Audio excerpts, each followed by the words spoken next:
നമസ്കാരം. 24 റൗണ്ടപ്പിലേക്ക് പ്രിയ പ്രേക്ഷകർക്ക് സ്വാഗതം. പാലക്കാടൻ പോരിൽ UDF, ചേലക്കര ചുവന്ന് തന്നെ, വയനാട്ടിൽ പ്രിയങ്കരിയായി പ്രിയങ്ക.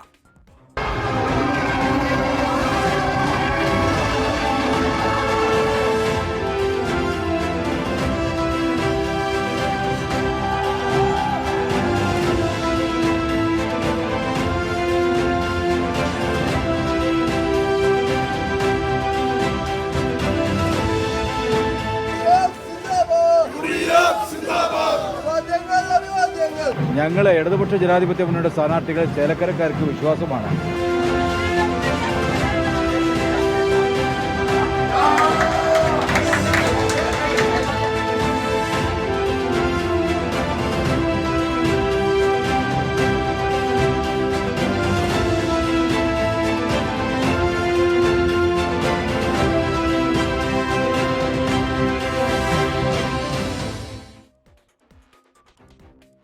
സസ്പെൻസ് പോരിൽ പാലക്കാടൻ കോട്ടയിൽ വിജയക്കൊടി നാട്ടി രാഹുൽ മാങ്കൂട്ടത്തിൽ.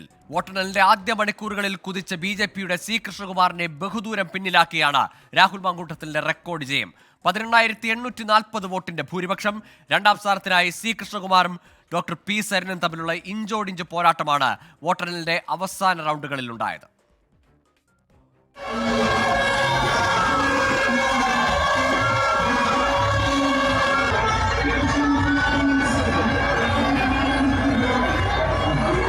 തിരഞ്ഞെടുപ്പുകളിൽ രാഷ്ട്രീയ കേരളത്തിന്റെ സസ്പെൻസ് കോട്ട. പാലക്കാട് ഇക്കുറിയും പതിവ് തെറ്റിച്ചില്ല. വോട്ടെണ്ണൽ തുടക്കം തന്നെ ഉദ്വേഗഭരിതം. BJP ഭരിക്കുന്ന പാലക്കാട് നഗരസഭയിലെ വോട്ടെണ്ണി തുടങ്ങിയപ്പോൾ C കൃഷ്ണകുമാറിന്റെ മുഖത്ത് പുഞ്ചിരിത്തിളക്കം. ആദ്യ ഫലം പുറത്തു വന്നതു മുതൽ 1.25 മണിക്കൂറോളം ലീഡ് C കൃഷ്ണകുമാറിന്.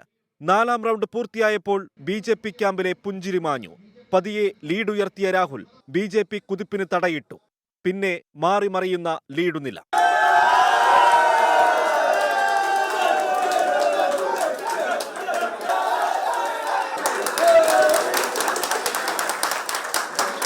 എട്ടാം റൗണ്ട് വരെ ഇഞ്ചോടിഞ്ച്. പിന്നെ രാഹുൽ മാങ്കൂട്ടത്തിൽ ലീഡ് ഉയർത്തിക്കൊണ്ടേയിരുന്നു. കോൺഗ്രസ് ക്യാമ്പിൽ ആഹ്ലാദത്തിന്റെ കരഘോഷം.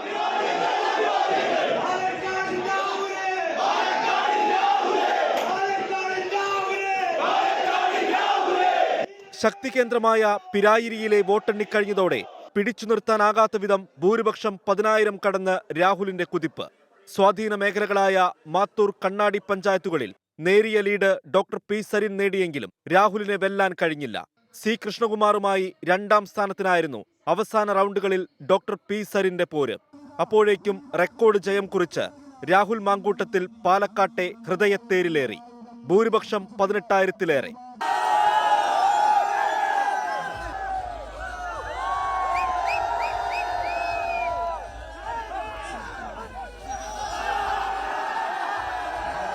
ഭയങ്കര സന്തോഷമുണ്ട്. ജീവിതത്തിലെ ആദ്യമായിട്ടാണ് പ്രസ്ഥാനം മുന്നണിയുമൊക്കെ മത്സരിക്കാൻ ഒരു അവസരം തരുന്നത്.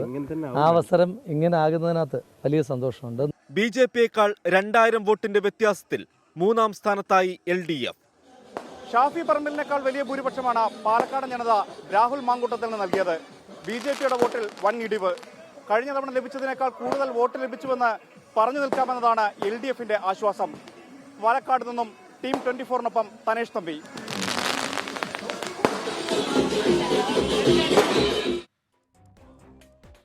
യൂത്ത് കോൺഗ്രസ് അധ്യക്ഷൻ രാഹുൽ മാങ്കൂട്ടത്തിൽ ഇനി പാലക്കാട് MLA. ഷാഫി പറമ്പലിന്റെ പിൻഗാമിയായി ഇനി നിയമസഭയിൽ രാഹുൽ മാങ്കൂട്ടത്തിന്റെ ശബ്ദമുയരും. കന്നി അംഗത്തിൽ BJPയെ തോൽപ്പിച്ച് സഭയിലെത്തിയതിന്റെ രാഷ്ട്രീയ വീര്യമാകും രാഹുൽ മാങ്കൂട്ടത്തിൽ.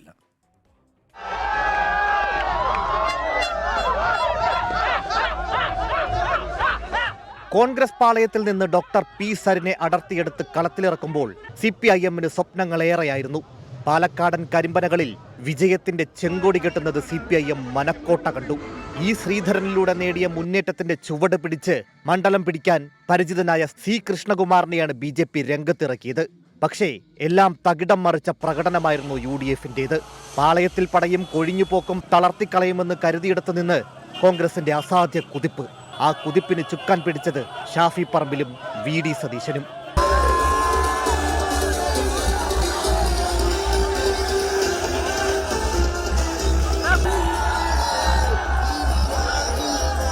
ഷാഫിയുടെ സ്വന്തം സ്ഥാനാർത്ഥിയായിരുന്നു രാഹുൽ മാങ്കൂട്ടത്തിൽ. പാർട്ടിക്കകത്തും പുറത്തും ഷാഫിക്ക് വെല്ലുവിളി ഉയർന്നു. രാഹുലിന്റെ വിജയം ഷാഫിക്ക് അഭിമാന പോരാട്ടമായി. രാഹുലിലൂടെ താനാണ് മത്സരിക്കുന്നതെന്ന പ്രതീതി സൃഷ്ടിച്ചു വടകര MP. രാഹുലിന്റെ തോളിൽ കൈയിട്ട് ഷാഫി നടന്നു. ഓരോ വീട്ടിലും കയറിയിറങ്ങി വോട്ട് ചോദിച്ചു. ത്രികോണപ്പോരിൽ ജയിച്ചു കയറാമെന്ന BJP തന്ത്രവും വിലപ്പോയില്ല. BJPക്കൊപ്പം RSSും കൃഷ്ണകുമാറിനായി വീട് വീടാന്തരം കയറി വോട്ട് അഭ്യർത്ഥിച്ചെങ്കിലും ഫലം നിരാശ. രണ്ടാം സ്ഥാനത്തെത്തിയെങ്കിലും വോട്ട് ചോർച്ചയുടെ കാരണം BJP നേതൃത്വം ഇനി വിശദീകരിക്കേണ്ടി വരും. സരിന്റെ വരവിലൂടെ ത്രികോണപ്പോരിന് CPIM കളമൊരുക്കി. പക്ഷേ പ്രചാരണത്തിൽ ഇടതുമുന്നണിയുടെ തന്ത്രങ്ങളെല്ലാം ബൂമറാങ്ങായി. കള്ളപ്പണം നിറച്ച ട്രോളിയും സന്ദീപ് വാര്യർക്കെതിരായ പത്രപരസ്യവും തിരിച്ചടിച്ചു. ജനകീയ വിഷയങ്ങൾ ഏറ്റെടുക്കണമെന്ന് NN കൃഷ്ണദാസിന് പരസ്യമായി പറയേണ്ടി വന്നു. കഴിഞ്ഞ തവണ ഷാഫി പറമ്പിൽ നേടിയതിനേക്കാൾ മികച്ച വിജയമാണ് ഇത്തവണ പാലക്കാട് രാഹുൽ മാങ്കൂട്ടത്തിൽ നേടിയത്. സന്തത സഹചാരിയെ പാലക്കാട് മണ്ണിൽ കാലുറപ്പിച്ച് നിർത്തിയ ഷാഫി പറമ്പിലിന്റെ ശബ്ദം ഇനി കോൺഗ്രസിൽ കൂടുതൽ കരുത്തോടെ മുഴങ്ങും. ടീം 24 പാലക്കാട്. കോൺഗ്രസ് വിമതരെ പുറത്തു ചാടിച്ച് സ്ഥാനാർത്ഥിയാക്കിയിട്ടും പാലക്കാട് മണ്ഡലത്തിൽ തുടർച്ചയായി 3ാം സ്ഥാനത്തായി പോയത് CPIMന് വലിയ തിരിച്ചടിയാണ്. ഒറ്റ രാത്രി കൊണ്ട് മറുകണ്ഠം ചാടിയ അയാളെ മത്സരിപ്പിച്ചത് തിരിച്ചടിയായോ എന്ന ചർച്ചകളും പാർട്ടിക്കുള്ളിലുണ്ട്. വിവാദാത്മകതയിൽ EP ജയരാജൻ സരിനെ തള്ളിപ്പറഞ്ഞത് അണികളെ സ്വാധീനിച്ചോ എന്നതും പരിശോധനാ വിഷയമാകും.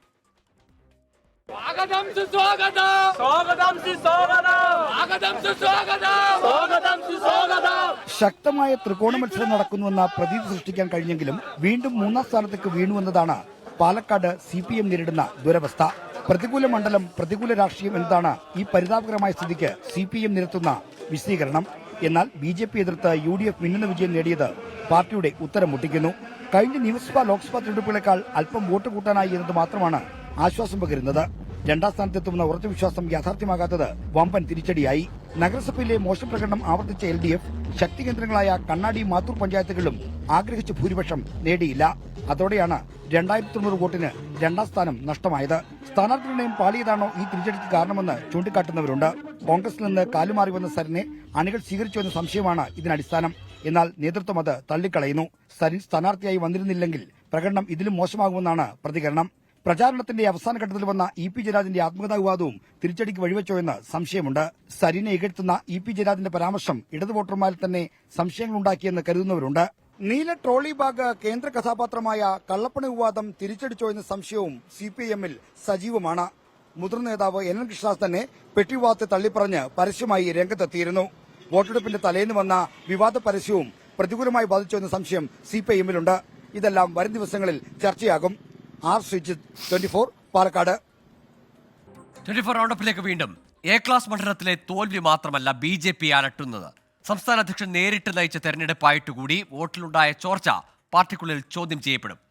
ഭരണമുള്ള പാലക്കാട് നഗരസഭയിൽ വോട്ട് കുറഞ്ഞതും BJP കേന്ദ്രങ്ങളിൽ ഞെട്ടലുണ്ടാക്കിയിട്ടുണ്ട്. തുടക്കം മുതൽ കല്ലുകടിയായിരുന്നു BJPയിൽ. ശോഭാ സുരേന്ദ്രനു വേണ്ടി ദേശീയ കൗൺസിൽ അംഗമടക്കം നേരിട്ട് ഗോതയിലിറങ്ങിയപ്പോൾ തന്നെ പാളയത്തിൽ പടയാരംഭിച്ചു. N. ശിവരാജനെ വിലക്കിയിട്ടും പ്രശ്നങ്ങൾ തീർന്നില്ല. പ്രചാരണത്തിലെ മെല്ലെപ്പൊക്ക് ചർച്ചയായി.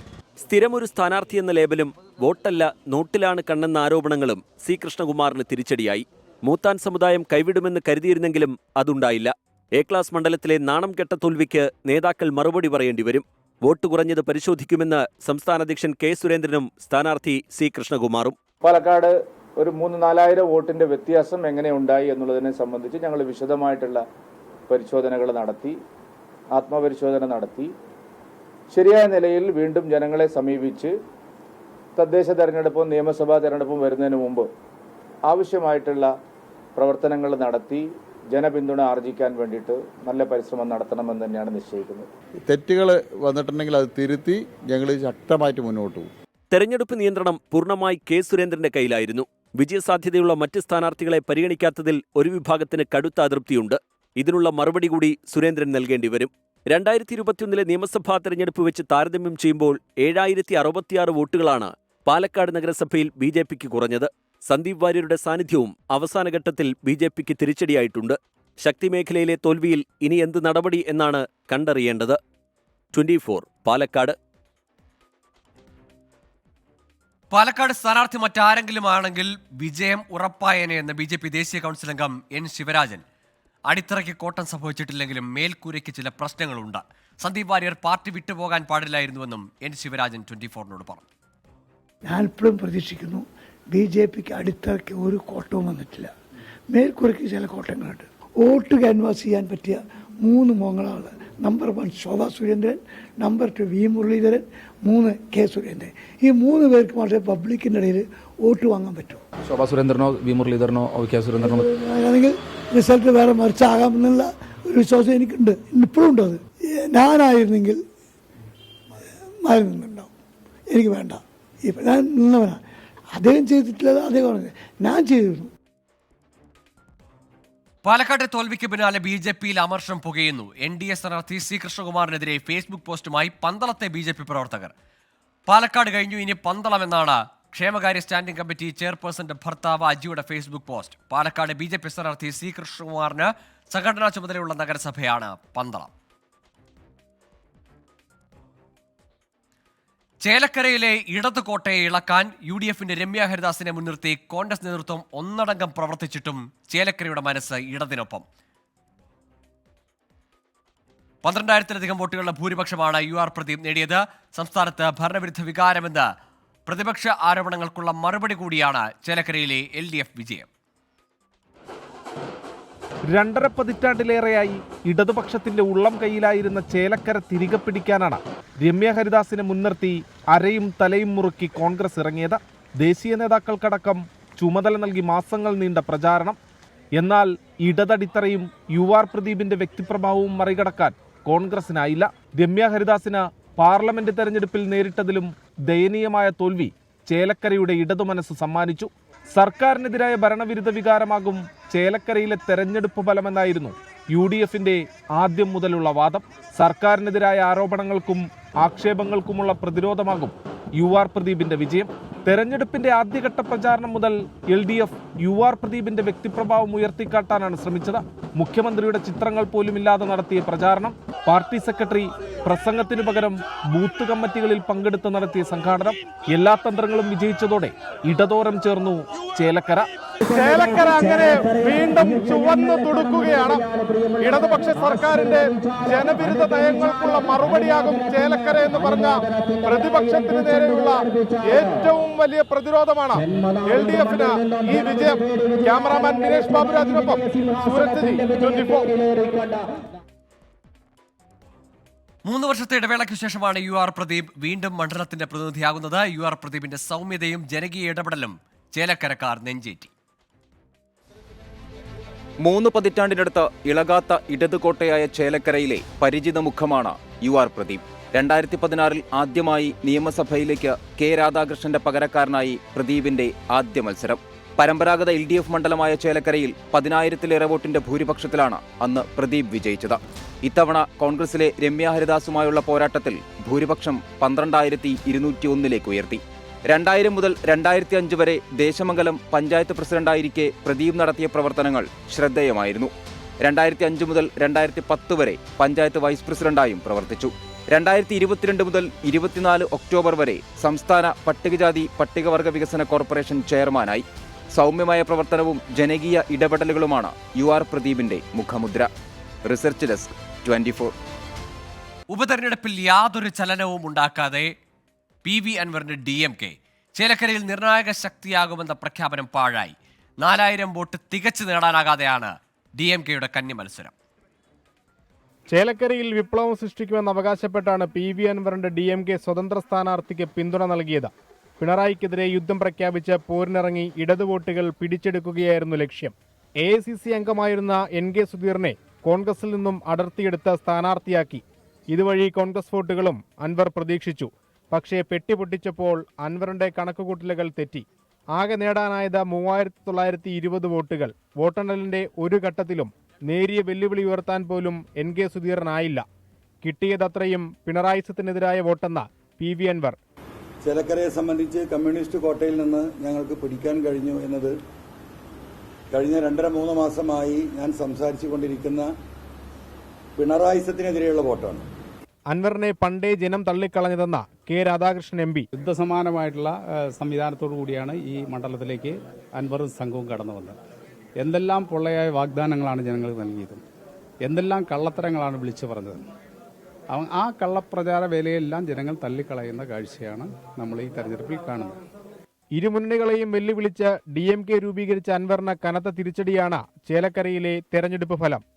ഉപതെരഞ്ഞെടുപ്പിൽ ക്ലച്ച് പിടിക്കാനായില്ലെങ്കിലും പഴയപടി തുടരാനാണ് PV അൻവറിന്റെ തീരുമാനം. ചില ഞെട്ടിക്കുന്ന വെളിപ്പെടുത്തലുകൾ വരും ദിവസങ്ങളിലുണ്ടാകുമെന്ന് അൻവറുമായി അടുത്ത വൃത്തങ്ങൾ സൂചിപ്പിക്കുന്നു. ചേലക്കരയിൽ നിന്ന് അശ്വിൻ പാലാഴി, 24. വയനാട്ടിൽ കന്നിയംഗത്തിനിറങ്ങിയ പ്രിയങ്ക ഗാന്ധിക്ക് മിന്നും ജയം. കഴിഞ്ഞ തവണ രാഹുൽ ഗാന്ധി നേടിയതിനേക്കാൾ ഭൂരിപക്ഷത്തോടെയാണ് പ്രിയങ്ക വെന്നിക്കൊടി നാട്ടിയത്. 4,10,000-ലധികം വോട്ടുകൾ പ്രിയങ്ക നേടി. ഇടതു വോട്ടുകളിലും NDA വോട്ടുകളിലും ഇടിവുണ്ടായി. വോട്ട് കുറഞ്ഞതിൽ പരിശോധന നടത്തുമെന്ന് CPI BJP നേതൃത്വങ്ങൾ വ്യക്തമാക്കി. UDF കണക്ക് കൂട്ടലുകൾ തെറ്റിയില്ല. പോളിംഗിന് ശേഷം പറഞ്ഞ 4 ലക്ഷത്തിലധികം വോട്ടുകൾ നേടി പ്രിയങ്ക ഗാന്ധിയുടെ വിജയം. എല്ലാ നിയോജക മണ്ഡലങ്ങളിലും ആധികാരിക മുന്നേറ്റം. പോളിംഗ് കുറഞ്ഞെങ്കിലും വിജയ കുതിപ്പിലേറി പ്രിയങ്ക ഗാന്ധി. മാസങ്ങൾക്ക് മാത്രം മുമ്പ് നടന്ന തെരഞ്ഞെടുപ്പിൽ രാഹുൽ ഗാന്ധി വയനാട്ടിൽ നേടിയ ഭൂരിപക്ഷം 3,64,000. കന്നിയംഗത്തിൽ പ്രിയങ്ക 4,10,000-ലധികം വോട്ടുകളുടെ ഭൂരിപക്ഷമാണ് നേടിയത്. ആകെ നേടിയ വോട്ടുകൾ 6,22,000-ആണ്. I want to thank the people of Wayanad from my heart for giving me the honor to represent them, for giving me so much love. കഴിഞ്ഞ തവണത്തേതിനേക്കാൾ മൊത്തം വോട്ടുകളുടെ എണ്ണത്തിൽ കുറവുണ്ട്. LDF-ലെ സത്യൻ മൊകേരിക്കും BJP-യിലെ നവ്യ ഹരിദാസിനും ലഭിച്ചത് യഥാക്രമം 2,11,000, 1,09,000 വോട്ടുകൾ. വോട്ട് കുറഞ്ഞതിൽ പരിശോധനയുണ്ടാകുമെന്നും പോളിംഗ് ശതമാനത്തിലെ ഇടിവ് എല്ലാ സ്ഥാനാർത്ഥികളെയും ബാധിച്ച പോലെ LDF-നെയും ബാധിച്ചിട്ടുണ്ടെന്നുമാണ് CPI നേതൃത്വം വ്യക്തമാക്കുന്നത്. അടിച്ചേൽപ്പിക്കപ്പെട്ട ഒരു തെരഞ്ഞെടുപ്പാണിത്. പൊതുവേ വയനാടൻ ജനത നിസ്സംഗരായിരുന്നു, വോട്ട് ചെയ്യാൻ താല്പര്യമുണ്ടായിരുന്നില്ല. അതിൻ്റെ ഒരു ഭാഗമായിട്ട് തന്നെയാണ് വോട്ട് കുറഞ്ഞതെന്നുള്ള കാര്യം കൂടി ഞങ്ങൾ കണക്കാക്കുകയാണ്. പുതുമുഖം എന്ന നിലയിൽ നേട്ടമുണ്ടാക്കാൻ കഴിഞ്ഞുവെന്നാണ് BJP സ്ഥാനാർത്ഥി നവ്യ ഹരിദാസ് അവകാശപ്പെടുന്നത്. കഴിഞ്ഞ തവണ K. സുരേന്ദ്രൻ നേടിയതിനേക്കാൾ 1% വോട്ടിന്റെ കുറവ് മാത്രമാണ് ഉണ്ടായതെന്നും സ്ഥാനാർത്ഥി. 1% വോട്ടിന്റെ കുറവാണ് നമുക്ക് വന്നിരിക്കുന്നത്. കഴിഞ്ഞ തവണ സംസ്ഥാന അധ്യക്ഷനാണ് മത്സരിച്ചിട്ടുള്ളത്. അദ്ദേഹത്തിന് 13% വോട്ട് കൈവരിക്കാൻ സാധിച്ചിരുന്നു. വിജയത്തിൽ ആഹ്ലാദം പ്രകടിപ്പിച്ച പ്രവർത്തകർ വിവിധയിടങ്ങളിൽ പ്രകടനം നടത്തി.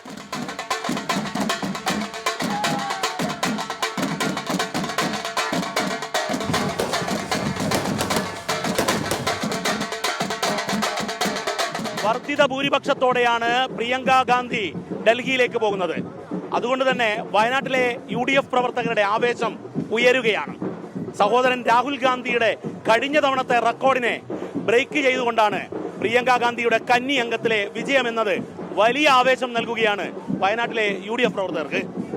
കൽപ്പറ്റയിൽ നിന്നും ടീം 24. രാഹുൽ ഗാന്ധിക്ക് പിന്നാലെ ലോക്സഭയിൽ വയനാടിന്റെ ശബ്ദമാകും ഇനി പ്രിയങ്ക ഗാന്ധി. തെരഞ്ഞെടുപ്പ് പോരിൽ ആദ്യമെങ്കിലും മുഴുനീള രാഷ്ട്രീയം പറഞ്ഞായിരുന്നു വോട്ട് തേടിയത്. നേരിട്ട് പോരിനിറങ്ങുന്നത് ആദ്യമെങ്കിലും തിരഞ്ഞെടുപ്പ് വേദിയിൽ അന്യായിരുന്നില്ല നെഹ്റു കുടുംബത്തിലെ പ്രിയങ്ക ഗാന്ധി. 2004 റായ്ബറേലിയിൽ സോണിയാഗാന്ധിയുടെ തിരഞ്ഞെടുപ്പ് പ്രചാരണങ്ങൾക്ക് ചുക്കാൻ പിടിച്ചുകൊണ്ടായിരുന്നു തുടക്കം. രാഹുൽ ഗാന്ധിയുടെ തിരഞ്ഞെടുപ്പ് പ്രചാരണങ്ങളിൽ സജീവ സാന്നിധ്യം. 2007 മുതൽ ഉത്തർപ്രദേശിലെ തിരഞ്ഞെടുപ്പുകളിൽ പ്രിയങ്കയുണ്ട്. UP-യുടെ ചുമതലയുള്ള AICC ജനറൽ സെക്രട്ടറിയായി. സ്ത്രീകളെ കയ്യിലെടുക്കുന്ന പ്രചാരണ ശൈലി. ചെറുകൂട്ടങ്ങളിൽ സംസാരിച്ചായിരുന്നു തുടക്കം. ഗ്രാമങ്ങളിലേക്ക് ഇറങ്ങിച്ചെന്ന പ്രിയങ്ക UP-യിൽ നിർജീവമായി കിടന്നിരുന്ന കോൺഗ്രസ് കമ്മിറ്റികൾ പുനരുജ്ജീവിപ്പിച്ചു. അപ്പോഴും നേരിട്ടൊരംഗത്തിനിറങ്ങാൻ മടിച്ചു. ഇക്കഴിഞ്ഞ ലോക്സഭാ തെരഞ്ഞെടുപ്പിൽ സോണിയാഗാന്ധി റായ്ബറേലി ഒഴിഞ്ഞപ്പോൾ പ്രിയങ്ക ഗാന്ധിയുടെ തെരഞ്ഞെടുപ്പ് പ്രവേശനത്തിനുള്ള സമയമായെന്ന് കോൺഗ്രസ് പ്രവർത്തകർ ഉറപ്പിച്ചു. എന്നാൽ അന്നും സമ്മതം മൂളിയില്ല. പകരം രാഹുലിന്റെ പ്രചാരണങ്ങളിൽ മുന്നിൽ നിന്നു. UP-യിൽ അഖിലേഷിനൊപ്പം പ്രിയങ്ക നടത്തിയ പ്രചാരണങ്ങൾ ഇന്ത്യ മുന്നണിക്ക് ഗുണകരമായെന്ന് സഖ്യം വിലയിരുത്തി. പലപ്പോഴും രാഹുലിനും സോണിയയ്ക്കും മുകളിൽ BJP-യെ കടന്നാക്രമിച്ചു. രാഹുൽ ഗാന്ധി കഴിഞ്ഞാൽ പാർട്ടിയിൽ ഏറ്റവും വലിയ ക്രൗഡ് പുള്ളറായി മാറി. പടിപടിയായി തന്റെ സ്വാധീനം ഉറപ്പിച്ച ശേഷം ഒടുവിൽ കളത്തിലിറക്കം. വയനാടുമായി രാഹുൽ ഗാന്ധി ഉണ്ടാക്കിയ വൈകാരിക ബന്ധം ഇനി പ്രിയങ്ക ഗാന്ധിയിലൂടെ തുടരും. Research desk 24. സമസ്ത പ്രസിഡന്റ് ജിഫ്രി മുത്തുക്കോയ തങ്ങളെ പരിഹസിച്ച് മുസ്ലിം ലീഗ് സംസ്ഥാന ജനറൽ സെക്രട്ടറി PM A സലാം പാണക്കാട് സാദിഖ് അലി ശിഹാബ് തങ്ങൾ അനുഗ്രഹിച്ച രാഹുൽ മാങ്കൂട്ടത്തിൽ വിജയിച്ചു. ഇടതു സ്ഥാനാർത്ഥി P. സരിനെ അനുഗ്രഹിച്ചത് ജിഫ്രി മുത്തുക്കോയ തങ്ങൾ. കേരളത്തിലെ മുസ്ലിം സമൂഹം ആർക്കൊപ്പം എന്ന് വ്യക്തമായി എന്നും PM A സലാം. പാലക്കാട് നിന്ന് വിജയിച്ച സ്ഥാനാർത്ഥി രാഹുൽ മാങ്കൂട്ടത്തിന്റെ തലയിൽ കൈവച്ച് അനുഗ്രഹിച്ചതും പാണക്കാട് സയ്യിദ് സാദിഖ് അലി ശിഹാബ് തങ്ങളാണ്. ഇടതുപക്ഷത്തിൻ്റെ സ്ഥാനാർത്ഥി 3ാം സ്ഥാനത്തേക്ക് പോകുമ്പോൾ അദ്ദേഹത്തെ തലയിൽ കൈവച്ച് അനുഗ്രഹിച്ച മറ്റൊരു നേതാവ് കൂടി ഉണ്ടായിരുന്നു. അപ്പോൾ ആരുടെ കൂടെയാണ് കേരളീയ മുസ്ലിം സമൂഹം എന്ന് വ്യക്തമായി അംഗീകരിക്കപ്പെട്ട ഒരു സാഹചര്യമാണ്. ഇതൊക്കെ മുസ്ലിം സമുദായത്തെ പ്രതിനിധീകരിക്കുന്ന പത്രങ്ങൾ ഏതാണ് എന്നുകൂടി ഈ തിരഞ്ഞെടുപ്പ് വ്യക്തമായിരിക്കുകയാണ്. സമീർ സി മുഹമ്മദ് ഉണ്ട് കോഴിക്കോട് നിന്ന്. സമീർ, ഇടക്കാലങ്ങളിലെല്ലാം പലപ്പോഴും സമസ്തയും ലീഗ് നേതൃത്വവുമായി പല കാരണങ്ങളിൽ ഈ അടുത്തുവരെയും വലിയ തർക്കങ്ങളുണ്ടായിരുന്നു. അതൊക്കെ ഒന്ന് പരിഹരിച്ചു വരുമ്പോഴാണ് വീണ്ടും PMA സലാമിന്റെ ഭാഗത്തു നിന്നൊരു പ്രകോപനം, അല്ലേ? തീർച്ചയായും ഗോകുൽ സൂചിപ്പിച്ചതുപോലെ സമീപ നാളുകളിലായി സമസ്തയും മുസ്ലിം ലീഗും ഭിന്നിച്ചു നിൽക്കുന്ന കാഴ്ചയാണ്. അതുമായി ബന്ധപ്പെട്ടുള്ള പ്രശ്നപരിഹാരങ്ങൾക്കായുള്ള വിവിധ തലങ്ങളിലുള്ള ചർച്ചകൾ നടന്നിരുന്നു. അതിനൊടുവിലാണ് ഇപ്പോൾ ആ ബന്ധം വലിയ രീതിയിൽ വഷളാക്കുന്ന വിധത്തിലുള്ള ഒരു പരാമർശം മുസ്ലിം ലീഗ് സംസ്ഥാന ജനറൽ സെക്രട്ടറി PMA സലാമിന്റെ ഭാഗത്ത് നിന്ന് ഉണ്ടായിരിക്കുന്നത്. KMCC കുവൈറ്റിൽ സംഘടിപ്പിച്ച ഒരു പരിപാടി ഉണ്ടായിരുന്നു. ആ പരിപാടിക്കിടെയായിരുന്നു വയനാട്ടിലെയും അതുപോലെ പാലക്കാട്ടിലെയും വിജയത്തിന്റെ ഭാഗമായി കൊണ്ടുള്ള കേക്ക് മുറിയും ആഘോഷ പരിപാടികളും. ആ വേളയിലാണ് അദ്ദേഹം ഇത്തരം പരാമർശം നടത്തിയിരിക്കുന്നത്. അത് മുസ്ലിം ലീഗിനെ സംബന്ധിച്ചും അതുപോലെ തന്നെ സമസ്തയെ സംബന്ധിച്ചുമുള്ള ആ ഒരു ഭിന്നത വലിയ രീതിയിൽ പുറത്തു വരുന്ന ഒരു ഘട്ടം കൂടിയാവുന്നു. ആ വാക്കുകൾ വലിയ രീതിയിൽ വേദനിപ്പിക്കുന്നതാണ് എന്നാണ് സംസ്ഥാന നേതൃത്വം വ്യക്തമാക്കുന്നത്. അതോടൊപ്പം തന്നെ ഇപ്പോൾ സംസ്ഥയുടെ യുവജന വിഭാഗമായിട്ടുള്ള SYSഉം അതുപോലെ വിദ്യാർത്ഥി വിഭാഗമായിട്ടുള്ള SKSSഫും ചേർന്നുകൊണ്ട് വിശദമായിട്ടുള്ള ഒരു കുറിപ്പ്, ഒരു പ്രതിഷേധ കുറിപ്പ് തയ്യാറാക്കിയിട്ടുണ്ട്. ആ കുറിപ്പ് ഇപ്പോൾ അവർ പുറത്തുവിടുകയും ചെയ്തിരിക്കുന്നു.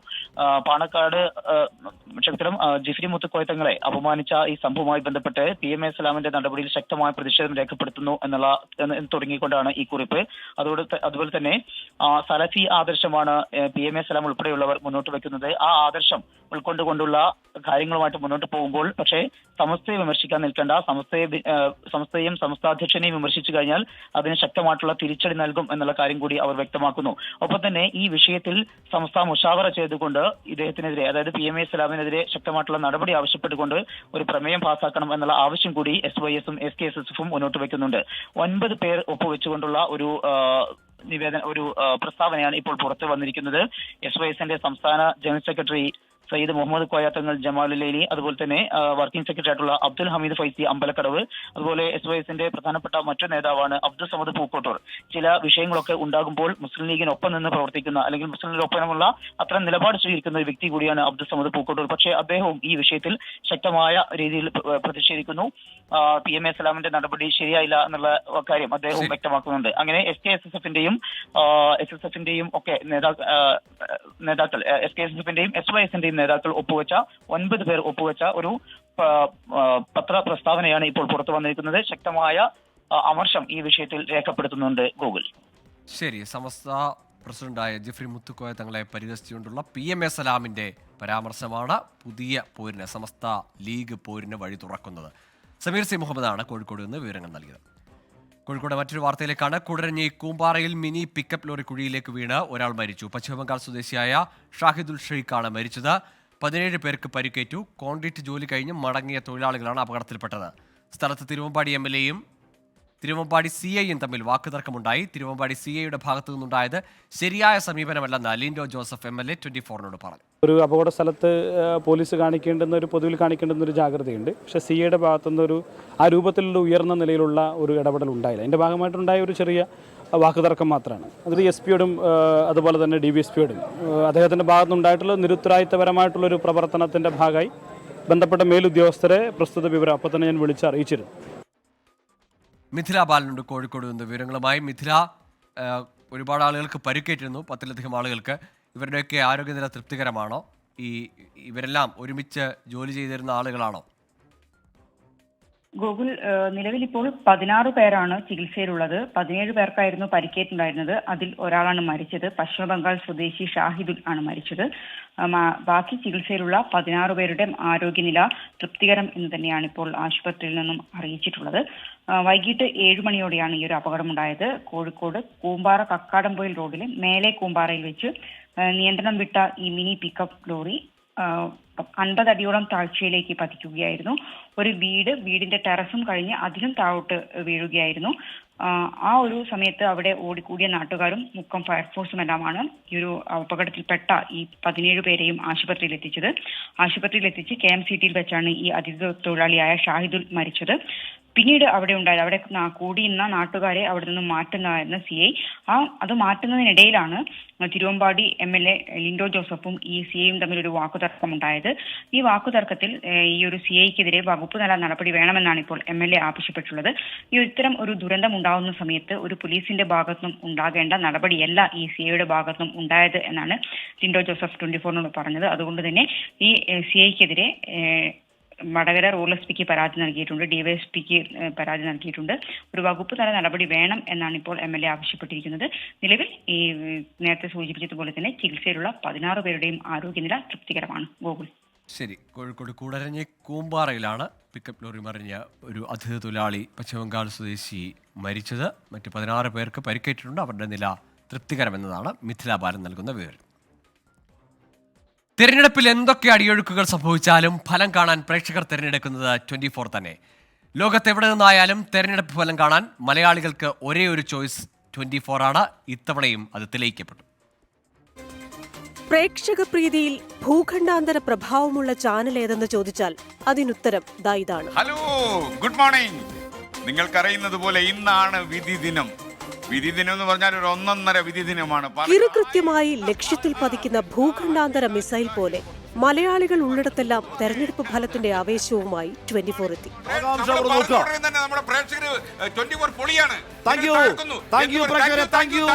സാധാരണക്കാർ മാത്രമല്ല, രാഷ്ട്രീയക്കാരും തെരഞ്ഞെടുപ്പ് ഫലം കാണാൻ തെരഞ്ഞെടുത്തത് കണ്ടു തന്നെ മനസ്സിലാക്കിക്കോളൂ. പാണക്കാട് സാദിഖലി തങ്ങൾ, കുഞ്ഞാലിക്കുട്ടി, VD സതീശൻ, ദോഹയിൽ പര്യടനം നടത്തുന്ന മുൻ MLAയും കോൺഗ്രസ് നേതാവുമായ KS ശബരിനാഥൻ തുടങ്ങി രാഷ്ട്രീയ നേതാക്കൾ ആകെ തെരഞ്ഞെടുത്തത് 24 തന്നെ.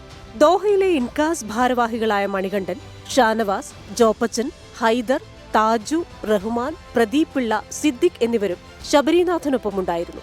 എല്ലാ പ്രധാന സ്ഥാനാർത്ഥികളും സ്വന്തം വിധി അറിഞ്ഞത് 24ലൂടെ തന്നെ.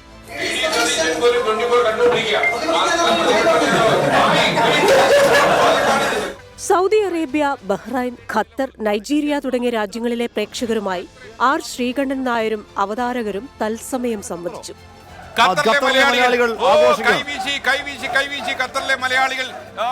ജിദ്ദയിലെ ഹോട്ടലുകളിലും ഓഡിറ്റോറിയങ്ങളിലും ബിഗ് സ്ക്രീനുകൾ ഒരുക്കിയ പ്രവാസി മലയാളികൾ തിരഞ്ഞെടുപ്പ് ആവേശം കേരളത്തിലിരുന്ന് കാണുന്ന പ്രതീതിയിലായിരുന്നു.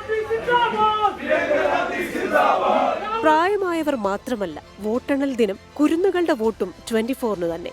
ഫലം സാഗൂതം ശ്രദ്ധിക്കുന്ന ഒറ്റപ്പാലം സൗത്ത് പനമണ്ണയിലെ സുദീപ് അമൃത ദമ്പതികളുടെ മകൾ ഇതളിനെ കണ്ടോ?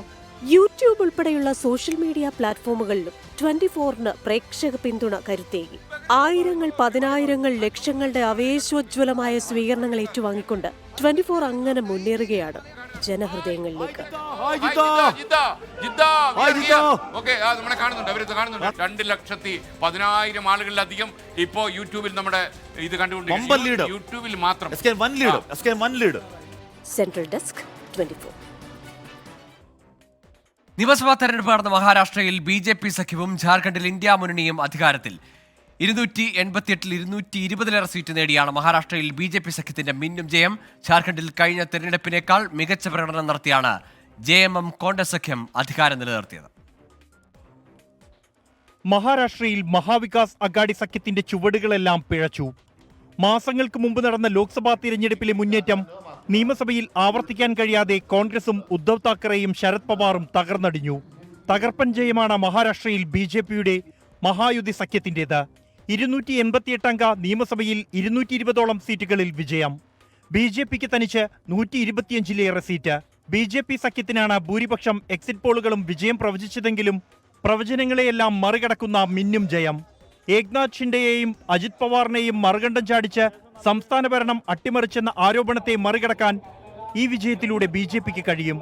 ജാർഖണ്ഡിലാകട്ടെ ഇന്ത്യ സഖ്യത്തിന്റെ മുന്നേറ്റം BJPക്കും കേന്ദ്ര സർക്കാരിനും മേലുള്ള രാഷ്ട്രീയ വിജയമാണ്.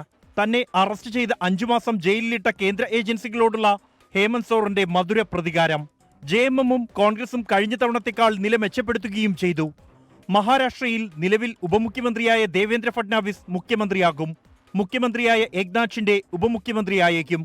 നിലവിൽ ഉപമുഖ്യമന്ത്രിയായ അജിത് പവാർ അതേ സ്ഥാനത്ത് തുടർന്നേക്കും. ശിവസേന ഷിൻഡെ വിഭാഗവും അജിത് പവാറിന്റെ NCPയും മികച്ച പ്രകടനമാണ് നടത്തിയത്. ജാർഖണ്ഡിൽ ഹേമന്ത് സോറൻ തന്നെ മുഖ്യമന്ത്രി സ്ഥാനത്ത് തുടരും. അട്ടിമറികളും ഭരണമാറ്റവുമില്ല. ലോക്സഭയിലെ മുന്നേറ്റം നിലനിർത്താൻ മഹാരാഷ്ട്രയിൽ ഇന്ത്യ സഖ്യത്തിനും ജാർഖണ്ഡിൽ BJPക്കും കഴിഞ്ഞില്ല. മഹാരാഷ്ട്രയിലെ വൻ മുന്നേറ്റം BJPക്കും, ജാർഖണ്ഡിലെ വിജയം ഇന്ത്യ സഖ്യത്തിനും ആത്മവിശ്വാസം കൂട്ടും. ബൽറാം നെടുങ്ങാടി, 24, ഡൽഹി. മഹാരാഷ്ട്ര നാന്ദേഡ് ഉപതെരഞ്ഞെടുപ്പിൽ കോൺഗ്രസിന് ജയം. 1457 വോട്ടിന് രവീന്ദ്ര ചവാൻ വിജയിച്ചു. ശ്രീനാഥ് ചന്ദ്രന്റെ മുമ്പിൽ നിന്ന് വിശദാംശങ്ങളുമായി. ശ്രീനാഥ്, അങ്ങനെ പാർലമെന്റിലേക്ക് കോൺഗ്രസിന് ഒരംഗം കൂടി. വിവരങ്ങൾ. തീർച്ചയായും ഇഞ്ചോടിഞ്ച് പോരാട്ടത്തിനൊടുവിലാണ് ഇപ്പോൾ രവീന്ദ്ര ചവാൻ നാന്ദേഡ് ലോക്സഭാ സീറ്റിൽ ഇപ്പോൾ വിജയിക്കുന്നത്. വെറും 1457 വോട്ടിന്റെ ലീഡാണ് രവീന്ദ്ര ചവാൻ ഉള്ളത്. രണ്ടാമതുള്ള BJP സ്ഥാനാർത്ഥിയുമായി പല ഘട്ടങ്ങളിലും അദ്ദേഹം മത്സരത്തിൽ പുറകിൽ പോയിരുന്നു. ഏറ്റവും ഒടുവിലാണ് ഇഞ്ചോടിഞ്ച് പോരാട്ടത്തിനൊടുവിൽ അദ്ദേഹം ജയിക്കുന്നത്. രവീന്ദ്ര ചവാന്റെ പിതാവ് വസന്തറാവു ചവാന്റെ മരണത്തിന് ശേഷമാണ് തുടർന്നാണ് ഈ ഒരു ഉപതെരഞ്ഞെടുപ്പ് നാന്ദേഡിൽ വേണ്ടി വന്നത്. ഏതായാലും മകനെ ഈ സീറ്റിൽ മത്സരിപ്പിച്ചത് വഴി കോൺഗ്രസിന് ആ സീറ്റ് നിലനിർത്താൻ കഴിയുന്നുമുണ്ട്. ഈ നിയമസഭാ തെരഞ്ഞെടുപ്പിൽ മഹാരാഷ്ട്രയിൽ ആകെ കോൺഗ്രസ് അടക്കം പ്രതിപക്ഷ കക്ഷികൾ തകർന്നടിയുന്ന ഒരു സാഹചര്യത്തിൽ നാന്ദേഡിൽ ഒരുപക്ഷെ ലോക്സഭാ സീറ്റ് കോൺഗ്രസിന് നഷ്ടമാകും എന്നൊരു തോന്നൽ ഒരു ഘട്ടത്തിൽ ഉണ്ടായതാണ്. പക്ഷേ ഏറ്റവും ഒടുവിൽ അന്തിമ കണക്ക് ഇപ്പോൾ തെരഞ്ഞെടുപ്പ് കമ്മീഷൻ പുറത്തുവിടുമ്പോൾ അവിടെ രവീന്ദ്ര ചവാൻ വിജയിച്ച് കയറുകയാണ്. അത് കോൺഗ്രസിന് തെല്ലൊരു ആശ്വാസം നൽകുന്നുമുണ്ട്. തീർച്ചയായും ശ്രീനാഥ് ചന്ദ്രനാണ് വിവരങ്ങൾ നൽകിയത്. മഹാരാഷ്ട്രയിലാകെ അടപടലം വലിയ തിരിച്ചടി നേരിട്ടപ്പോൾ നാന്ദേഡ് ലോക്സഭാ ഉപതെരഞ്ഞെടുപ്പിൽ കോൺഗ്രസിനൊരു ജയം, ഒരു അംഗത്തെ കൂടി പാർലമെന്റിലേക്ക് എത്തിക്കാനാവുന്നുവെന്നത് ആശ്വാസകരമാണ്.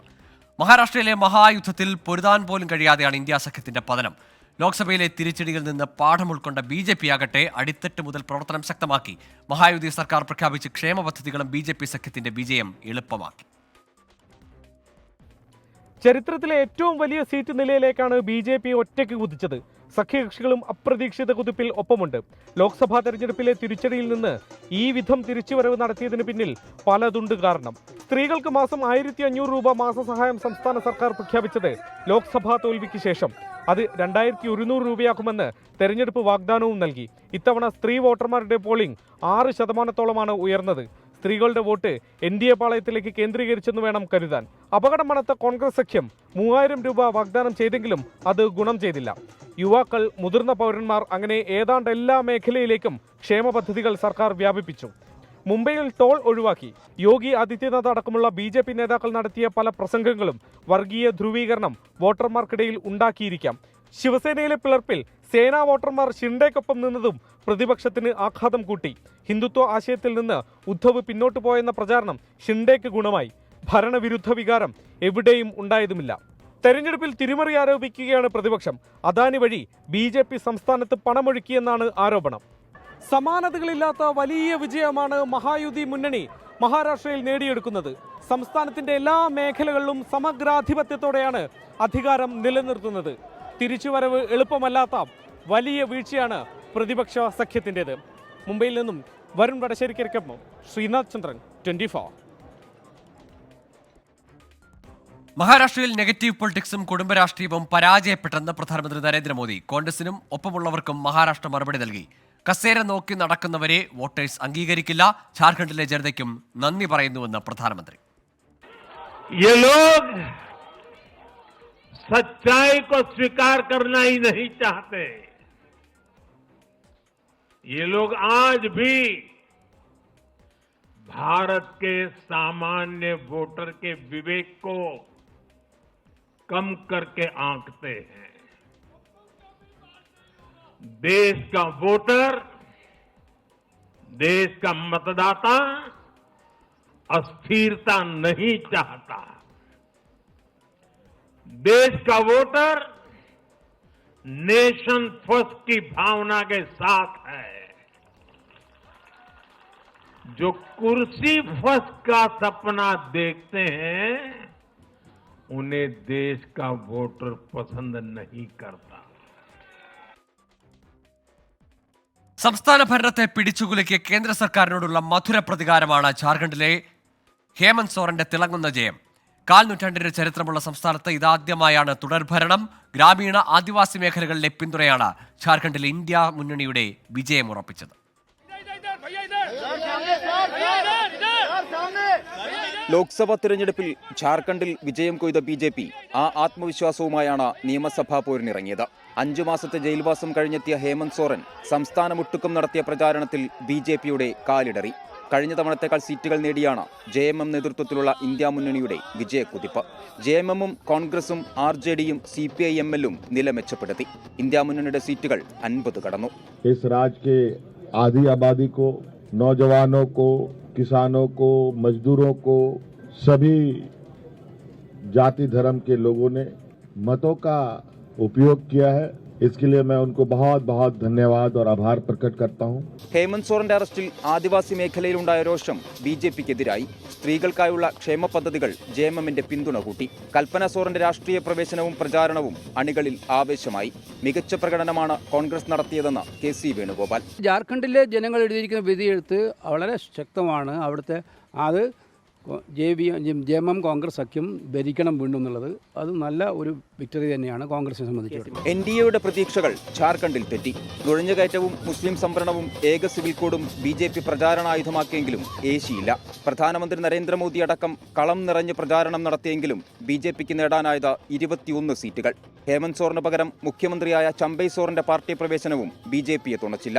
സംസ്ഥാനത്തെ ദയനീയ പരാജയം പരിശോധിക്കാൻ ഒരുങ്ങുകയാണ് BJP കേന്ദ്ര നേതൃത്വം. ജാർഖണ്ഡിലെ വിജയം ഇന്ത്യ മുന്നണിയുടെ ആത്മവിശ്വാസം വർദ്ധിപ്പിക്കും. 24 ഡൽഹി. മുനമ്പംകാർക്ക് ബുദ്ധിമുട്ടുണ്ടാക്കാതെ പ്രശ്നം പരിഹരിക്കാനാണ് സർക്കാർ നീക്കമെന്ന് മുഖ്യമന്ത്രി പിണറായി വിജയൻ. രേഖകളുള്ള ഒരാളെപ്പോലും കുടിയൊഴിപ്പിക്കില്ലെന്ന് മുഖ്യമന്ത്രിയുടെ ഉറപ്പ്. ഉന്നതതല യോഗത്തിന് ശേഷമുണ്ടായ ആശങ്ക അകന്നുവെന്ന് സമരസമിതി വ്യക്തമാക്കി. സമരം അവസാനിപ്പിക്കണമെന്ന മുഖ്യമന്ത്രിയുടെ ആവശ്യം സമരസമിതി തള്ളി. ജുഡീഷ്യൽ കമ്മീഷൻ നിയോഗിച്ചുള്ള സർക്കാർ തീരുമാനത്തിനെതിരെ പ്രതിഷേധമുയർന്നതോടെയാണ് സമരസമിതിയുമായി മുഖ്യമന്ത്രി ചർച്ച നടത്തിയത്. ഭൂപ്രശ്നത്തിൽ ശാശ്വത പരിഹാരം കാണാനാണ് കമ്മീഷനെ നിയോഗിച്ചതെന്ന് മുഖ്യമന്ത്രി സമരസമിതിയെ ബോധ്യപ്പെടുത്തി. പ്രദേശവാസികളുടെ നിയമ നടപടിയിൽ അഡ്വക്കേറ്റ് ജനറൽ നേരിട്ട് ഹാജരാകുമെന്ന സർക്കാർ നിർദ്ദേശത്തെ സമരസമിതി സ്വാഗതം ചെയ്തു. മുനമ്പത്തെ പ്രശ്നങ്ങൾ 3 മാസത്തിനകം പരിഹരിക്കുമെന്ന മുഖ്യമന്ത്രിയുടെ ഉറപ്പിൽ സമരസമിതിക്ക് പ്രതീക്ഷയുണ്ട്. എന്നാൽ വഖഫിന്റെ ആസ്തി വിവര പട്ടികയിൽ നിന്ന് തങ്ങളുടെ ഭൂമി ഒഴിവാക്കും വരെ സമരം തുടരും. വളരെ പോസിറ്റീവായിട്ടാണ് ഞങ്ങൾ കാണുന്നത്. കാരണം മുഖ്യമന്ത്രി എല്ലാ കാര്യങ്ങളും ശ്രദ്ധിച്ച് കേൾക്കുകയും അതനുസരിച്ച് പോസിറ്റീവായിട്ടുള്ള റിപ്ലൈയുമാണ് ഞങ്ങൾക്ക് നൽകിയിരിക്കുന്നത്. ജുഡീഷ്യൽ കമ്മീഷന്റെ നടപടികളുമായി സമരസമിതി സഹകരിക്കും. സർക്കാർ നിയോഗിച്ച ജുഡീഷ്യൽ കമ്മീഷൻ ഹൈക്കോടതി മുൻ acting chief justice CN Ramachandran Nair 2 ദിവസത്തിനകം മുനമ്പം സന്ദർശിക്കും. റവന്യൂ അവകാശങ്ങൾ പുനഃസ്ഥാപിക്കണമെന്ന് ആവശ്യപ്പെട്ടുള്ള മുനമ്പം പ്രദേശവാസികളുടെ സമരം ഇന്നേക്ക് 42 ദിവസം പിന്നിട്ടു. 24 കൊച്ചി. മുനമ്പം ഭൂമി വിഷയത്തിൽ റിപ്പോർട്ട് സമർപ്പിക്കുന്നതിൽ വെല്ലുവിളികളുണ്ടെന്ന് റിട്ടയർഡ് ഹൈക്കോടതി ജസ്റ്റിസ് CN രാമചന്ദ്രൻ നായർ 24-നോട്. പ്രതിഷേധക്കാർ കമ്മീഷനോട് സഹകരിക്കണമെന്നും ജസ്റ്റിസ് CN രാമചന്ദ്രൻ നായർ ആവശ്യപ്പെട്ടു. മുനമ്പം വഖഫ് ഭൂമി തർക്കം കേരളത്തിന്റെ രാഷ്ട്രീയ സാമൂഹ്യ മനസ്സിനെയെല്ലാം ബാധിക്കാൻ തുടങ്ങിയിട്ട് നാളുകൾ കുറച്ചായി. ഇപ്പോൾ സർക്കാരിന്റെ ഭാഗത്തു നിന്ന് പുതിയൊരു തീരുമാനം വന്നിരിക്കുകയാണ്. അത് ഈ വിഷയത്തിൽ പഠനം നടത്തിയ ഒരു റിപ്പോർട്ട് സമർപ്പിക്കുവാൻ വേണ്ടി ഒരു ജുഡീഷ്യൽ കമ്മീഷനെ നിയമിച്ചിരിക്കുകയാണ്. ആ ജുഡീഷ്യൽ കമ്മീഷന് നേതൃത്വം കൊടുക്കുന്ന രാമചന്ദ്രൻ നായർ റിട്ടയർഡ് ജസ്റ്റിസ് ആണ് നമ്മോടൊപ്പം ചേരുന്നത്. സർ നമസ്കാരം. നമസ്കാരം. ഈ ഒരു വിഷയത്തെക്കുറിച്ചുള്ള സാറിന്റെ വിലയിരുത്തലുകൾ എന്താണ്? പ്രാഥമികമായിട്ടുള്ള വിലയിരുത്തലുകൾ എന്താണ്? ടേംസ് ഓഫ് റെഫറൻസ് എന്താണെന്ന് നോക്കി അതിനെക്കുറിച്ചുള്ള അന്വേഷണമാണ് നടത്തുന്നത്. ആ ഇഷ്യൂസ് എല്ലാം ഗവൺമെൻറ് റെഫർ ചെയ്തേക്കുന്ന എന്തെല്ലാം കാര്യങ്ങളാണ് അതെല്ലാം റെഫർ ചെയ്ത് അതിനെ നിയമവശങ്ങൾ നോക്കി തൽപര കക്ഷികളെ കേട്ട് കമ്മീഷൻ ഫൈൻഡിങ്സ് എൻ്റർ ചെയ്ത് റിപ്പോർട്ട് കൊടുക്കണം എന്നുള്ളതാണ്. 3 മാസത്തിനകം റിപ്പോർട്ട് കൊടുക്കാനാണ് കമ്മീഷനോട് പറഞ്ഞേക്കണേ. വളരെ കുറച്ച് അപ്രായോഗികമായിരിക്കും. കാര്യം വെച്ചാൽ 100 കണക്കിന് ആൾക്കാരുടെ ഇഷ്യൂസാണ്. അപ്പോൾ അതിൻ്റെ രേഖകളൊക്കെ പരിശോധിക്കണം എന്നൊക്കെ ഗവൺമെൻറ് പറഞ്ഞതായിട്ട് ഞാൻ റിപ്പോർട്ടിൽ കണ്ടു. രേഖകളൊക്കെ പരിശോധിക്കണമെങ്കിൽ അതൊരിക്കലും ഒരു 3 മാസത്തിൽ തീർക്കാവുന്ന കാര്യമല്ല. അപ്പോൾ സഹകരണം ഇവരുടെ എല്ലാ ഈ മുനമ്പത്തെ ഇതിലെ ഈ പ്രശ്നം ബാധിച്ചിട്ടുള്ള എല്ലാവരുടെയും അവിടുത്തെ ക്ലെയിമൻസിൻ്റെ അവിടുത്തെ വസ്തുവിൻ്റെ ഉടമസ്ഥന്മാരുടെ അല്ലെ ഉടമസ്ഥാവകാശം ക്ലെയിം ചെയ്യുന്നവരുടെ എല്ലാവരുടെയും സഹകരണം വേണം. അവരെ കേൾക്കണം, അവരുടെ രേഖകൾ പരിശോധിക്കണം. അപ്പം അവരുടെ സഹകരണം ഈ കമ്മീഷൻ്റെ വിജയത്തിന് വളരെ ആവശ്യമാണ്. ഇപ്പോൾ മുനമ്പം പ്രശ്നം അത് ഉയർന്നു വരാൻ തുടങ്ങിയിട്ട് നാളുകൾ കുറേ അധികമായി. അപ്പോൾ ഈ കമ്മീഷൻ ഇത്രയും ചെറിയൊരു കാലയളവ് എന്ന് പറഞ്ഞ വെല്ലുവിളിയുണ്ട്. അവിടുത്തെ ജനങ്ങളുടെ വൈകാരികമായിട്ടുള്ളൊരു സമീപനത്തിൻ്റെ പ്രശ്നമുണ്ട്. ഈ പ്രശ്നങ്ങളെല്ലാം അതിജീവിക്കുവാൻ വേണ്ടി സർക്കാരിന് മുൻപിൽ കമ്മീഷൻ്റെ പഠനം തുടങ്ങുന്നതിന് മുൻപായിട്ട് ഏതെങ്കിലും തരത്തിലുള്ള നിർദ്ദേശങ്ങൾ വയ്ക്കാൻ അങ്ങ് ആഗ്രഹിക്കുന്നുണ്ടോ? അല്ല, കമ്മീഷനെ സംബന്ധിച്ചോളം പറയുകയാണെങ്കിൽ ജനങ്ങളുടെ ആശങ്കകൾ അകറ്റുക, അവരുടെ ടൈറ്റിൽ ഉറപ്പുവരുത്തുക, അവരുടെ അവകാശം, അവർ ക്ലെയിം ചെയ്യുന്ന അവകാശം ശരിയാണെങ്കിൽ അത് അപ്രൂവ് ചെയ്യുക. പൊതുജനങ്ങളുടെ പ്രശ്നം, ഗ്രീവൻസ് ഉള്ളവരുടെ പ്രശ്നം അഡ്രസ്സ് ചെയ്യുക എന്നുള്ളതാണ് നമ്മുടെ ഒരു മുഖ്യ ചുമതല. അപ്പോൾ ഗവൺമെൻറ് ഉദ്ദേശിക്കുന്നത് അത് തന്നെയാണ്. സമാധാനപരമായിട്ട് മനുഷ്യനെ ബുദ്ധിമുട്ടിക്കാതെ ആർക്കും സഫറിങ് ഉണ്ടാകാതെ തീർക്കുക എന്നുള്ളതാണ് ഗവൺമെൻറ്റിൻ്റെ ഉദ്ദേശം. ദീർഘകാലത്തെ നിയമരംഗത്തുള്ള അനുഭവ സമ്പത്തോടു കൂടിയാണ് ജസ്റ്റിസ് രാമചന്ദ്രൻ ഈ ഒരു കമ്മീഷന്റെ നേതൃത്വം വഹിക്കുവാൻ വേണ്ടി മുന്നോട്ട് വരുന്നത്. അപ്പോൾ തന്നെയും ഈ ഒരു കമ്മീഷന്റെ ഭാഗമായിട്ട് നിരവധിയായ വെല്ലുവിളികളാണ് അദ്ദേഹത്തെ കാത്തിരിക്കുന്നത്. ആ വെല്ലുവിളികളെല്ലാം വിജയകരമായി പൂർത്തിയാക്കുവാൻ അദ്ദേഹത്തിന് സാധിക്കട്ടെ. ഇതോടെ 24 റൗണ്ട് പൂർണ്ണമാകുന്നു.